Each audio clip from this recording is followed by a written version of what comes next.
Bismillahirrahmanirrahim. Assalamualaikum warahmatullahi wabarakatuh. Alhamdulillahirabbil alamin wa bihi nasta'in ala umuri dunya waddin. Wassalatu wassalamu ala asyrafil anbiya'i wal mursalin wa ala alihi wa ashabihi wa man ihtada bihadihi wastanna bisunnatihi ila yaumiddin, amma ba'd. Santri muslimin muslimat dan para hamba Allah sekalian, mari kita awali majelis ilmu ini dengan baca doa talabul ilmi. Bismillahirrahmanirrahim. Rabbi zidni ilman, Allahumma anfa'ni bima 'allamtani wa 'allimni ma yanfa'uni warzuqni ilman yanfa'uni. Amin amin ya rabbal alamin. Para santri muslimin muslimat dan para hamba Allah sekalian, insyaallah kita akan melanjutkan pembahasan tentang Mabadi'ul Islam atau prinsip-prinsip dasar Islam. Kita sebagai seorang muslim harus mempunyai fondasi keislaman yang kuat.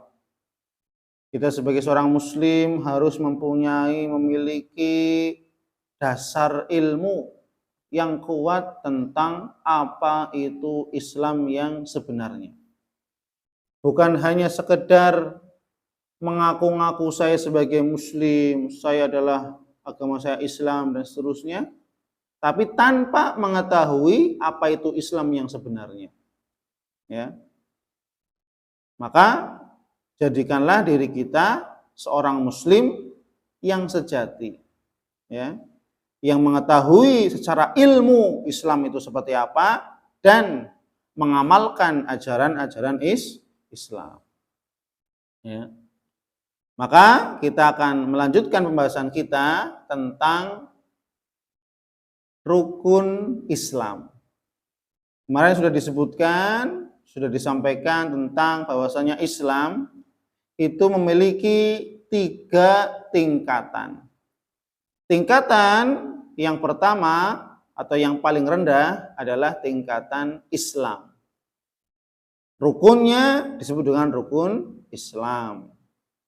Tingkatan yang lebih tinggi lagi daripada Islam itu adalah tingkatan iman. Rukunnya disebut dengan rukun iman. Tingkatan yang paling tinggi di dalam Islam adalah apa kemarin? Ihsan.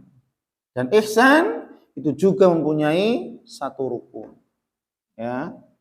Nah, kita akan masuk pembahasan tentang rukun Islam, ya.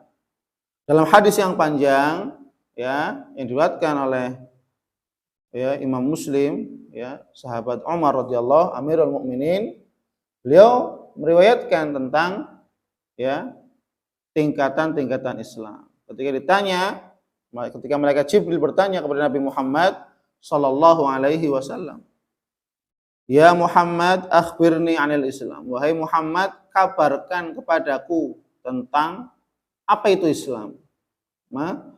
Maka Nabi Muhammad menjawab, "Al-Islamu an tashhada an la ilaha illallah wa anna Muhammadar Rasulullah wa tuqimas shalah wa tu'tiyaz zakah." Ya, wa tuqimas shalah wa tu'tiyaz zakah wa tasuma Ramadan wa tahujjal bait in istata'ta ilaihi sabila.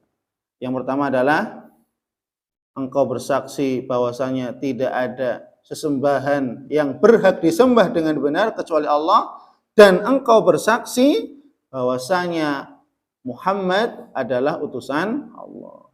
Syahadat. Wa tuqimas shalah, mendirikan salat.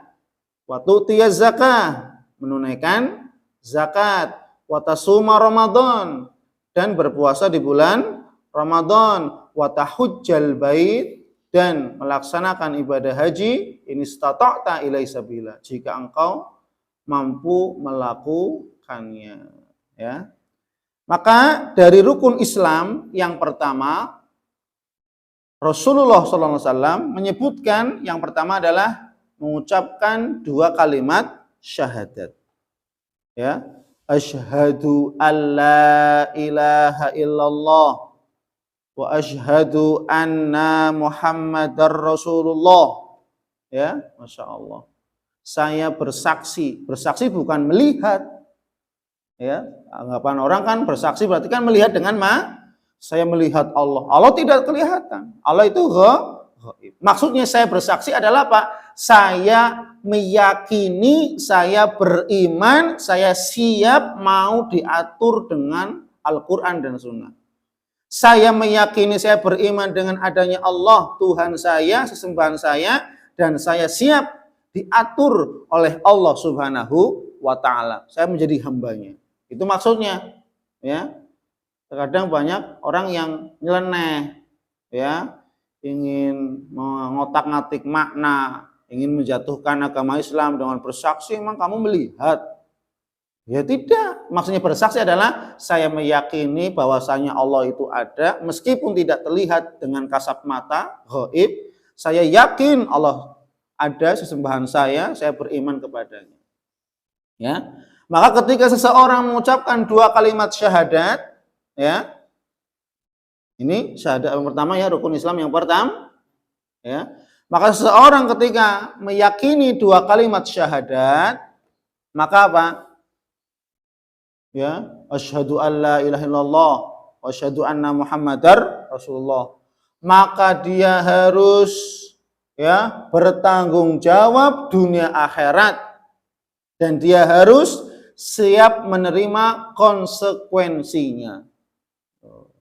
Ketika seorang mengatakan asyhadu alla ilaha illallah wa asyhadu anna Muhammadar Rasulullah, maka dia harus siap diatur oleh Allah dan Rasulnya.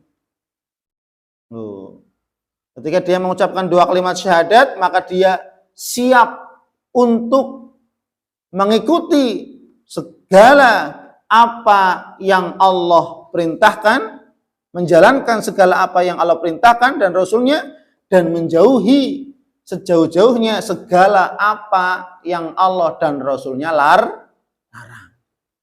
Ya. Maka dua kalimat syahadat ini dua kalimat yang sangat dahsyat. Dua kalimat yang sangat dahsyat. Dua kalimat yang sangat agung. Dua kalimat yang sangat suci, sangat sakral. Paham? Ya.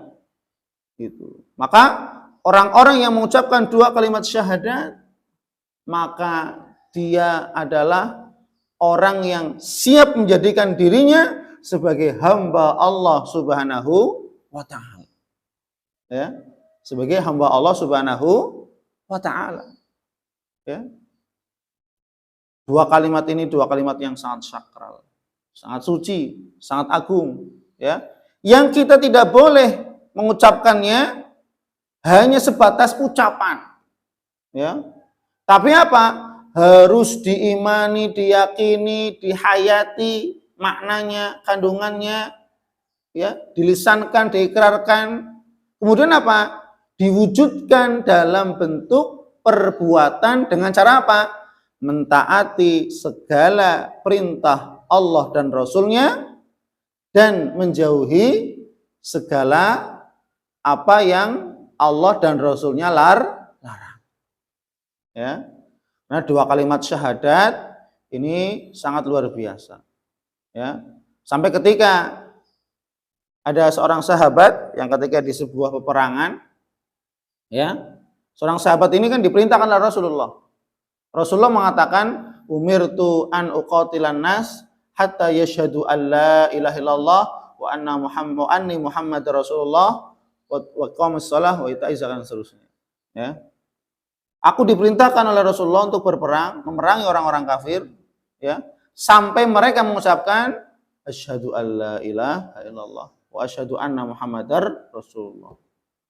Maka tatkala ada seorang sahabat, ya, beliau ini, ya, sedang berperang, ya, sedang duel dengan musuh Allah, ya. Suatu ketika musuhnya itu, ya, tiba-tiba musuhnya ini langsung menyerahkan diri, ya, sudah kalah, kemudian sudah tergelepar di tanah, ya. Kemudian apa? Temannya, sahabat ini ingin bunuh, ya. Sahabat ini ingin membunuh musuh tadi. Ya. Kemudian apa? Ada sahabat tadi ada temannya yang mengatakan, jangan dibunuh. Kemudian musuhnya tadi mengatakan, asyhadu alla ilaha illallah wa asyhadu anna muhammadar rasulullah. Atau mengucapkan 2 kalimat syahadat. Ya. Atau mengucapkan 2 kalimat syahadat. Kemudian apa? Sahabat tadi yang sudah diingatkan, jangan dibunuh. Kenapa? Dia sudah mengucapkan 2 kalimat syahadat. Nah, kemudian apa? Sahabat tadi, kalau tidak salah namanya Usama bin Zaid, ya. Maka apa? Dia tidak memperhatikan nasihat temannya tadi yang mengatakan bahwasanya umirtu, aku diperintahkan oleh Rasul untuk berperang memerangi musuh-musuh Allah sampai mereka mengucapkan asyhadu alla ilaha illallah wa anna muhammadar rasulullah. Maka apa?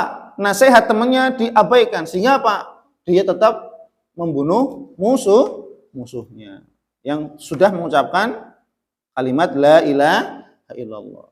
Maka kemudian apa? Kejadian ini dilaporkan kepada Rasulullah Shallallahu Alaihi Wasallam. Kemudian Rasulullah pun marah. Ya, aqtaltahu ba'da an qala la ilaha illallah. Apakah engkau telah membunuhnya setelah dia mengucapkan la ilaha illallah? Ya. Apakah engkau telah membunuhnya setelah dia mengucapkan la ilaha illallah? Ya Rasul. Dijawabnya apa? Qala innama qalahu ta'awudan.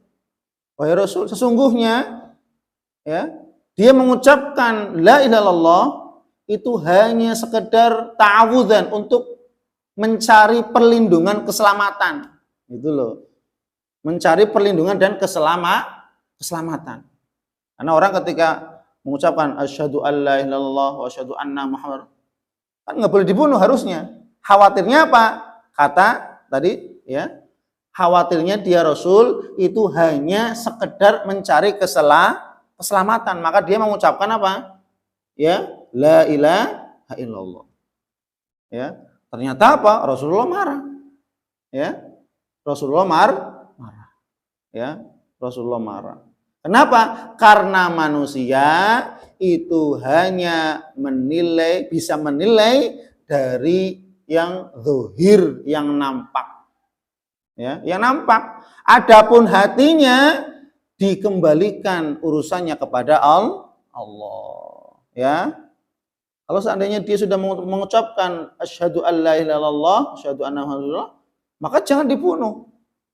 Mau dengan alasan anggapan kita itu karena meminta perlindungan, hanya mencari keselamatan dan seterusnya. Tapi apa? Allah yang mengetahui isi hatinya. Sedangkan kita tidak tahu. Mungkin saja dia memang betul-betul ingin masuk Islam, bukan hanya sekedar mencari keselamatan. Atau mungkin ketika dia mengucapkan asyhadu Allah, awalnya ingin mencari keselamatan supaya tidak dibunuh, kemudian bergabung dengan kaum muslimin sehingga apa? Dia bisa belajar Islam, belajar sholat. Sehingga apa? Semakin mantap dan paham tentang apa itu Islam. Loh, jadi tidak boleh kita menghukumi hanya sebatas zahir, ya. Hanya sebatas sesuatu yang nampak dari seseorang, ya. Itu. Kenapa? Karena hakikatnya Allah Subhanahu wa taala yang mengetahui isi hati hambanya. Paham ya? Maka apa? Orang ketika sudah mengucapkan 2 kalimat syahadat, kalimat la ilaha illallah, maka haram darahnya. Artinya tidak boleh dibunuh. Haram hartanya, artinya tidak boleh dijarah, dirampok, diambil hartanya. Haram kehormatannya, artinya tidak boleh dihina, dicaci maki, direndahkan, nggak boleh. Ya, ini ketika apa? Mengucapkan 2 kalimat syahadat, dijaga, ya, dilindungi nyawanya, ya, dijaga hartanya dan dijaga kehormatannya, ya. Maka 2 kalimat syahadat merupakan 2 kalimat yang sangat agung, ya, yang bila mana seorang mengucapkan 2 kalimat syahadat ini, maka dia akan menjadi orang yang mulia di hadapan Allah, ya, dan dia akan terjaga, ya, nyawanya, darahnya, hartanya dan kehormatannya, ya. Namun setelah itu bukan hanya sekedar mengucapkan 2 kalimat syahadat, akan tapi apa? Menuntut ilmu.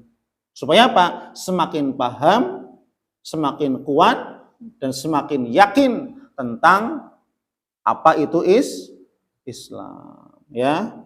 Wallahu a'lam bishawab. Insyaallah kita lanjut ya pertemuan berikutnya tentang makna la ilaha illallah dan syarat-syarat la ilaha illallah. Wallahu a'lam bishawab. Subhanakallahumma wa bihamdik asyhadu an la ilaha illa anta astaghfiruka wa atubu ilaik. Wassalamualaikum warahmatullahi wabarakatuh.